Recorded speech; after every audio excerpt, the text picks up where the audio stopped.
You're probably clicking around Grok's interface wondering what half these buttons actually do. Maybe even frustrated that you're not getting the answers you expected. Well, I spent weeks testing every single feature in Grok's interface, from the mysterious DeepSearch button to those confusing model modes, and here's what surprised me. Most people are using maybe 20% of what Grok can actually do. And that changes today.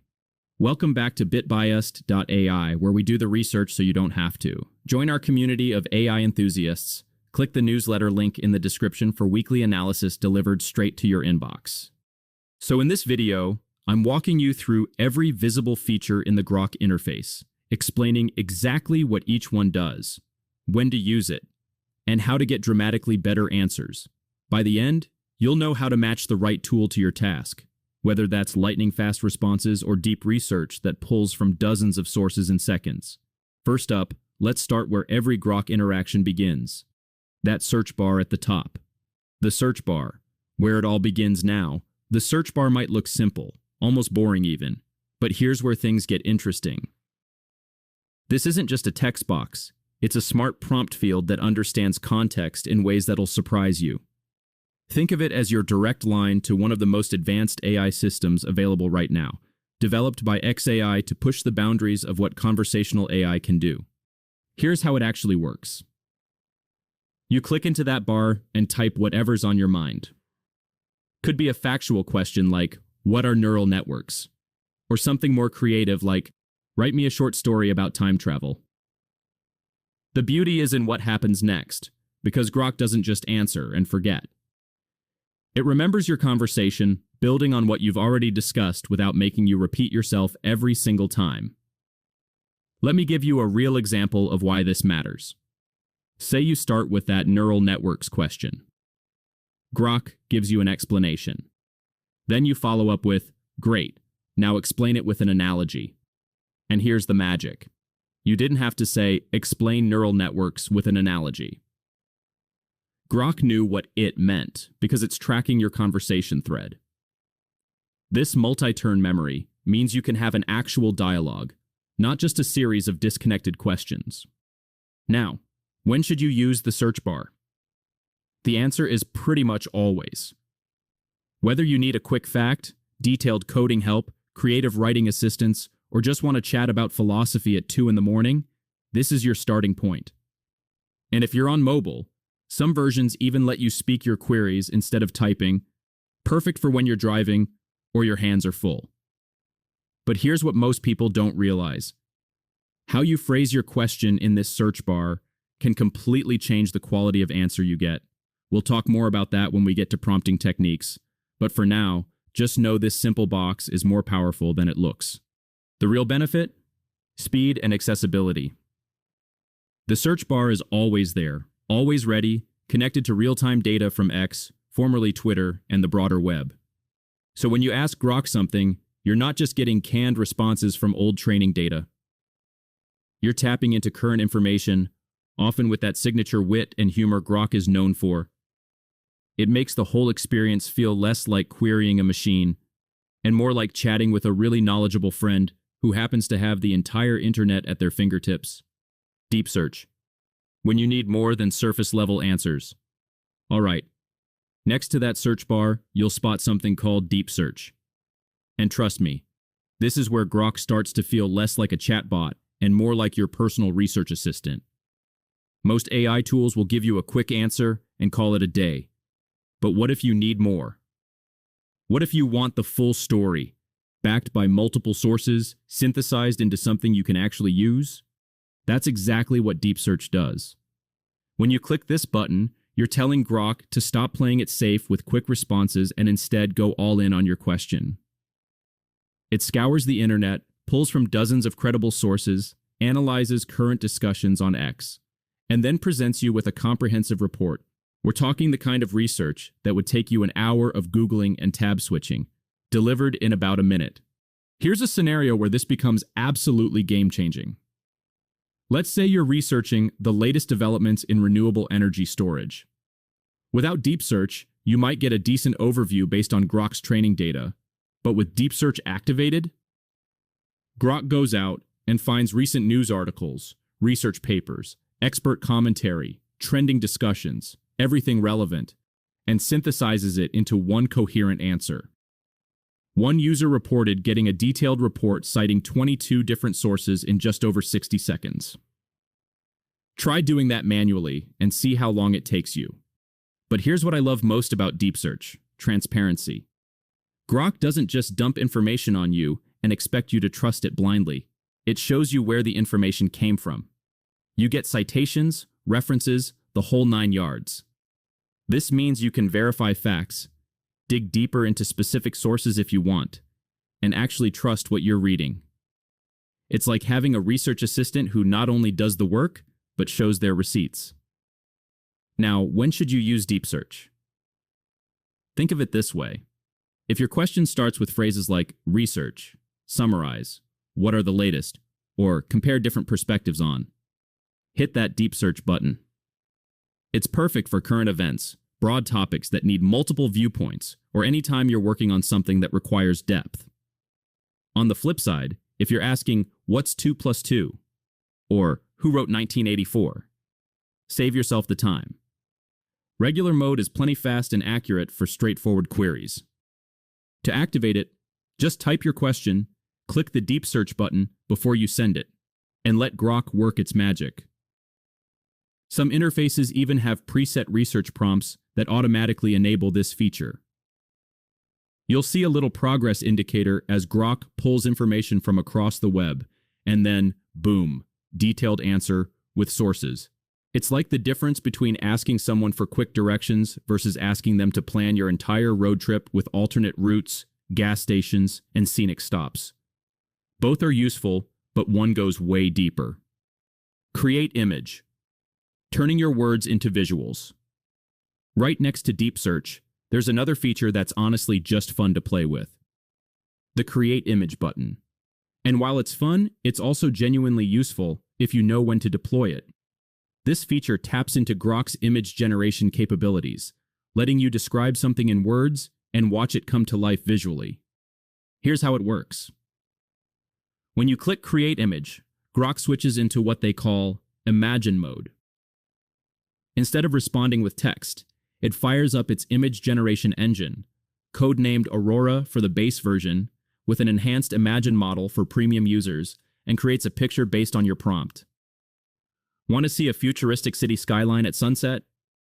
Type that, hit Create Image, and within seconds you're looking at a digital rendering that can be surprisingly photorealistic.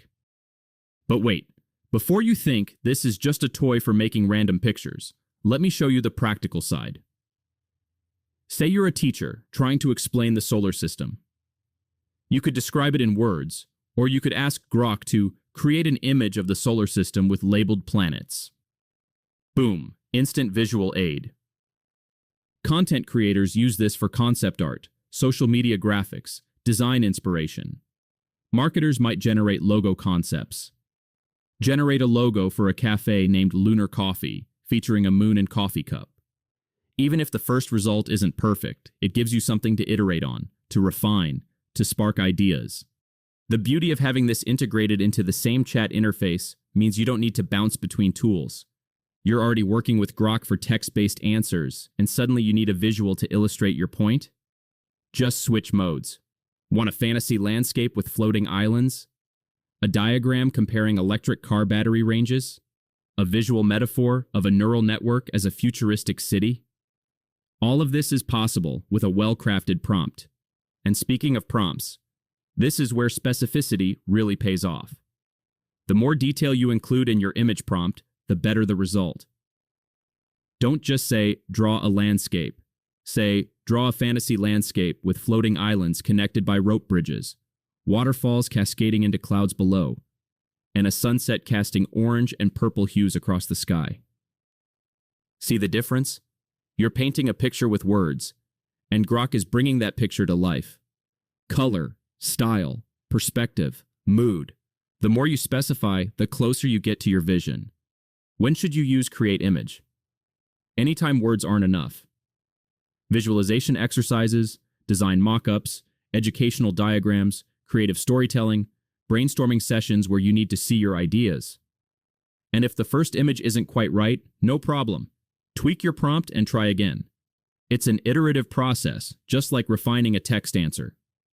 The feature is there to enhance your workflow, to add a visual dimension to your AI-assisted work. Don't sleep on it. Model Selector. Choosing your intelligence level. Now we're getting to one of the most powerful parts of the Grok interface, the Model Selector. This is where you actually control what's happening under the hood, choosing the AI model that'll handle your query. And here's what most people miss. Different tasks need different levels of AI horsepower. Sometimes you want fast, sometimes you want smart, sometimes you want both. The Model Selector gives you that control. Let me break down your options: Auto, Fast, Expert, Grok 4 Fast, and Heavy. Each one represents a different trade-off between speed and depth. Think of it like gears in a car. You wouldn't drive on the highway in first gear, and you wouldn't climb a steep hill in fifth. Same principle here, match the mode to your task for the best results. Let's start with Auto mode. If you're not sure which model to pick, this is your safe bet. Grok automatically decides what's appropriate for your question, balancing speed and sophistication on the fly.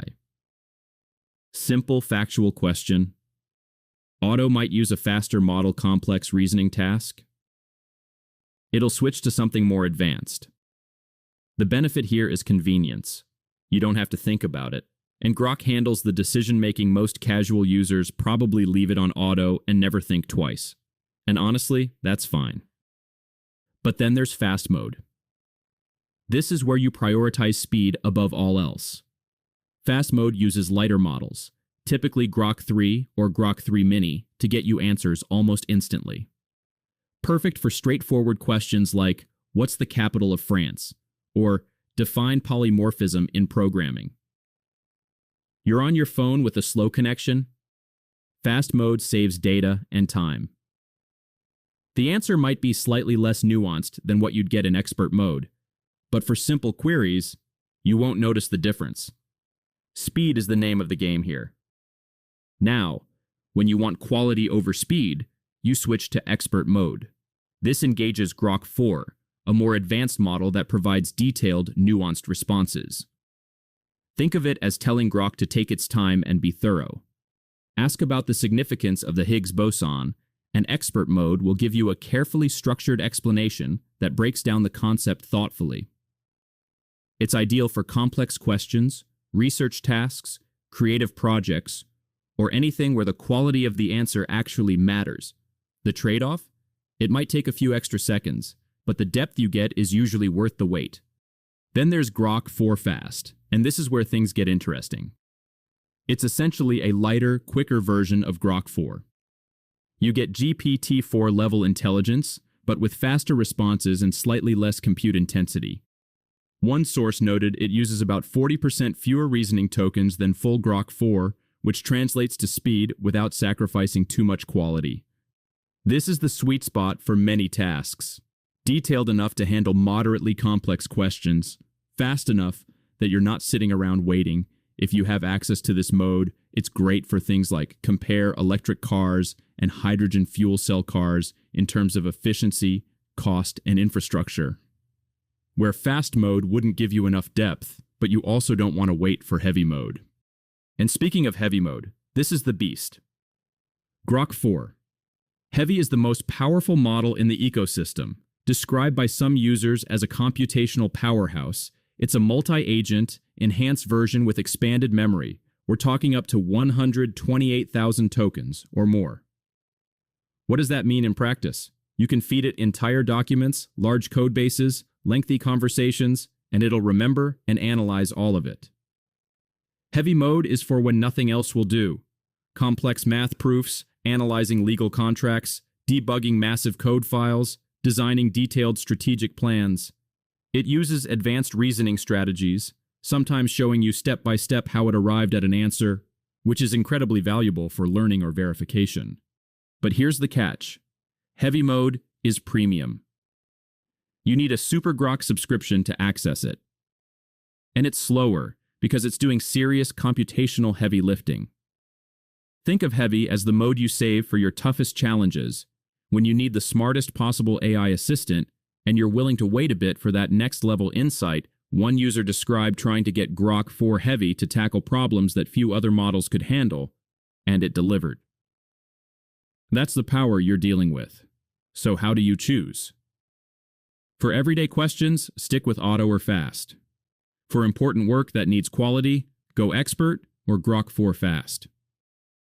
For the absolute toughest tasks, research papers, complex coding, strategic analysis, breakout heavy mode if you have access.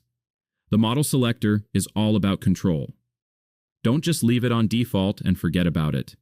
Think about what you're asking, choose accordingly, and watch your results improve dramatically. Custom instructions, making Grok truly yours. Now let's get into something that can dramatically improve your experience, but that a lot of people overlook: custom instructions. This is typically found in a settings menu or gear icon, and it's essentially your chance to teach Grok about you and how you like to work. Here's the concept. Every time you start a new conversation, Grok doesn't know anything about you by default. But with custom instructions, you can give Grok a bit of permanent context that it'll remember for all future chats. It's like onboarding a new assistant with exactly what they need to know to work with you effectively. When you open the custom instructions section, you'll see prompts like, "What would you like Grok to know about you?" And "How would you like Grok to respond?" These are your opportunity to set the ground rules. In the first field, tell Grok about yourself. Are you a beginner programmer learning Python for data science? Say so. Now, Grok knows to keep explanations simple. Use beginner-friendly terminology, maybe focus examples on data science applications. Are you a marketing professional who needs business-focused insights? Mention that. You can even describe ongoing projects or specific interests. In the second field, you set the tone and style. Maybe you want concise, formal answers. Tell Grok that. Maybe you prefer conversational responses with humor and step-by-step solutions. Also fine. You can specify formatting preferences. Use bullet points when listing items, or always cite sources when possible, or avoid technical jargon unless necessary. Essentially, these instructions become your personalized rulebook, so you don't have to repeat the same requests in every single conversation. The benefits here are huge. First, it saves time. No more typing, "explain like I'm a beginner," or "keep it concise" every time you ask a question. You set it once, Grok remembers, and every answer is automatically tailored to your preferences. Second, it improves consistency. If you're using Grok for a specific project or role, custom instructions ensure the responses stay aligned with your needs. Third, for professionals, writers, analysts, content creators, it guarantees a consistent style. Imagine a copywriter telling Grok to always write in AP style and avoid cliches. Now every output is already in the right format, ready to use. And here's something for the AI enthusiasts watching. Custom instructions are also a playground. You can experiment with how different instructions affect outputs.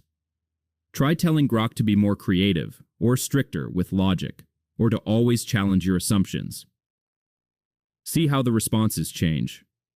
It's a fascinating way to understand how these models respond to meta instructions, and it helps you refine exactly what you want from your AI assistant. When should you use custom instructions? Honestly, right now.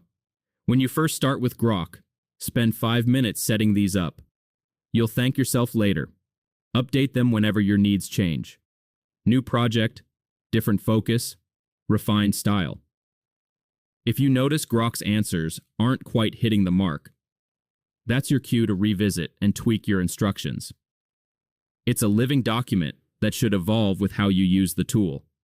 In the same menu, you might also find a model section where you can set defaults, like always starting chats in expert mode or enabling DeepSearch for certain types of queries. The models menu might also show which models you have access to, with premium ones locked if you're not subscribed. Bottom line, custom instructions transform Grok from a generic chatbot into your customized AI assistant. It's personalization at its best, and honestly, it's one of those features that once you start using it properly, you'll wonder how you ever managed without it. Don't skip this. A few minutes of setup can make every subsequent interaction smoother, faster, and more relevant. Prompting techniques, getting the best answers. All right, we've covered all the interface features, the buttons, modes, settings. But here's the thing. Even with the most advanced AI, the quality of your answer depends heavily on how you ask the question. That's where prompting techniques come in. Think of it like this. Grok is an incredibly powerful tool, but you're the one steering it. The better you steer, the better your destination. Be clear and specific. Let's start with the golden rule, clarity. A well-phrased, specific question gets you a much better answer than something vague or generic. Why? Because AI models respond based on the input you give them. Vague in, vague out. Specific in, specific out. Here's an example. If you ask, "Tell me about climate change," you're going to get a broad answer that might not address what you actually care about. It could cover causes, effects, politics, science. Too much, all at once, and probably not in depth on the part you wanted. But if you ask, "Discuss the economic impacts of climate change on agriculture in Africa over the next 20 years, now you've given Grok a clear target. The answer becomes focused, detailed, relevant. How do you build specificity into your prompts? Include details about what exactly you want. If there are multiple parts to your question, break them out. Specify the format if needed. In 3 bullet points. As a step-by-step guide. In simple terms. Give concrete parameters. Instead of some examples, say 3 examples. Instead of recent, say since 2020. The less guesswork Grok has to do, the better the output. Here's another comparison. Vague. Tell me about neural networks. Could go anywhere. History, technical details, applications. Specific. Explain how neural networks work in simple terms using an analogy, and keep it to 1 paragraph. Now Grok knows you want a basic, analogy-driven explanation, briefly. Or consider this. Vague. Write a report on renewable energy. Specific. Write a 200-word summary of the benefits and challenges of solar and wind energy in Europe, comparing their growth over the last decade. Clear direction, specific scope, region, length, all defined. The benefit is you direct the model's focus and reduce irrelevant information. Grok produces more targeted, useful responses, and you avoid misunderstandings. If Grok doesn't have to guess what you meant, it's less likely to wander off track. One guide puts it perfectly. The granularity of your input is directly proportional to the utility of the output. In other words, the more specific you are, the more useful the answer becomes. Don't be afraid to spell out exactly what you need. Provide context and constraints. Next up, context. Grok has been trained on a massive amount of information, but it doesn't inherently know what's relevant to you right now. By providing context, you frame the question and guide how Grok approaches it. It's like talking to a person. If you ask a question out of nowhere, they might not know which angle matters to you. But if you set the scene first, the conversation flows much better. How do you add context? A few techniques. 1. Set a role or persona. Tell Grok who it is for this task. You are a financial advisor with expertise in retirement planning. Given this client profile, suggest an investment strategy. This frames the response from that expert perspective. 2. Give background information. If your question depends on previous data, include it. Based on the summary I just provided, what are the key risks? Or, using your last answer about X, now explain why. 3. Specify your audience or style. Explain this in layman's terms, or give a business executive summary, or the classic, explain it like I'm 5 years old.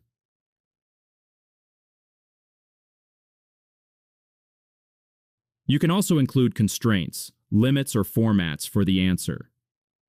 List 5 bullet points. No more than 3 sentences. If the information isn't available, say you don't know instead of guessing. Constraints help shape the output so it fits your needs right away, saving you from having to edit it afterward. Here's a real example with context. Instead of just asking, "When is the best time to visit New England for fall colors?" add this. You are an experienced wildlife biologist specializing in trees. Based on recent weather patterns, predict the best time this year for peak fall foliage in New England and explain it in simple terms. Now you've given Grok a role, a task, and a style. The answer becomes more insightful, probably referencing how weather affects leaf color, because you set that context. The benefit? More accurate, more relevant answers tailored to your scenario. The tone and complexity come out just right for your audience. If you say, explain to a kindergarten class versus explain to a panel of PhD scientists, you'll get vastly different answers, each appropriate for those listeners. Constraints ensure the format fits your requirements. Context and constraints act as guardrails, steering Grok in the exact direction you want without it having to second-guess your intentions, use follow-ups, and refinement. One of the best things about chat-based AI is that you don't have to nail the prompt perfectly on the first try. You can iterate. Ask something, get an answer, then refine or dig deeper with follow-up prompts. This iterative process can significantly improve the quality of information you get. And honestly, it feels more natural, like having a real conversation. Here's how it works. Grok remembers the context of your conversation within its memory limits. So if you ask a question and then ask a related follow-up, it knows what you're referring to. For example, you might say, explain how solar panels work.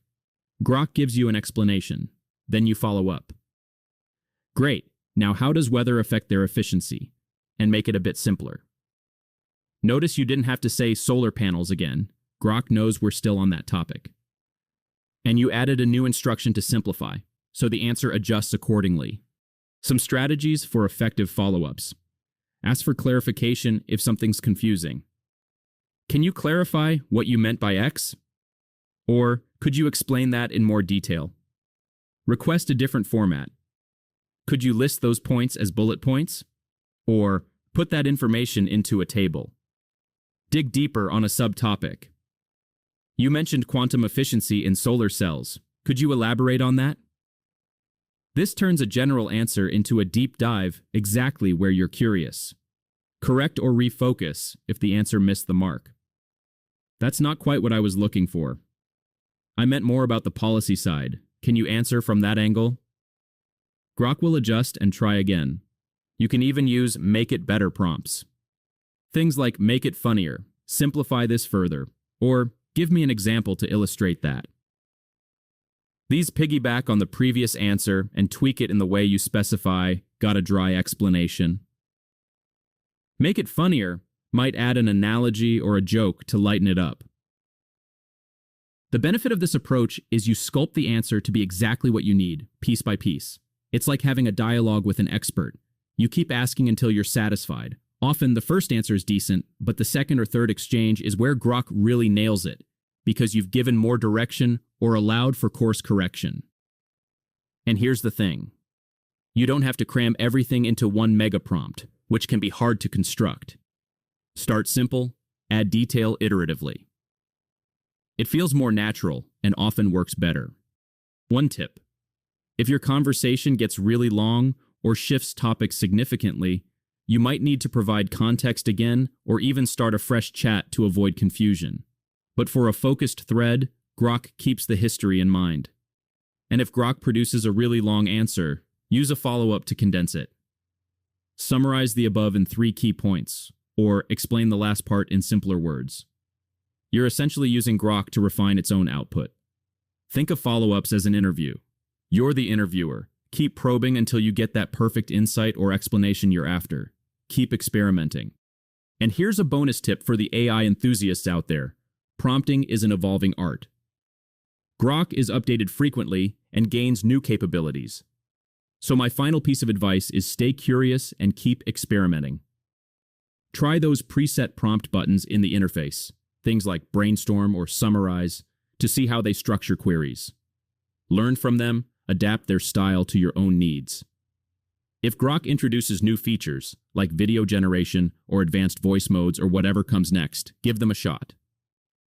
Each new tool might open up creative ways to interact that you hadn't considered before. And remember, prompt engineering is part science, part art. The guidelines we've covered, be clear, provide context, iterate, use the right tools, these set you on the right path. But you won't always get it perfect on the first try, and that's fine.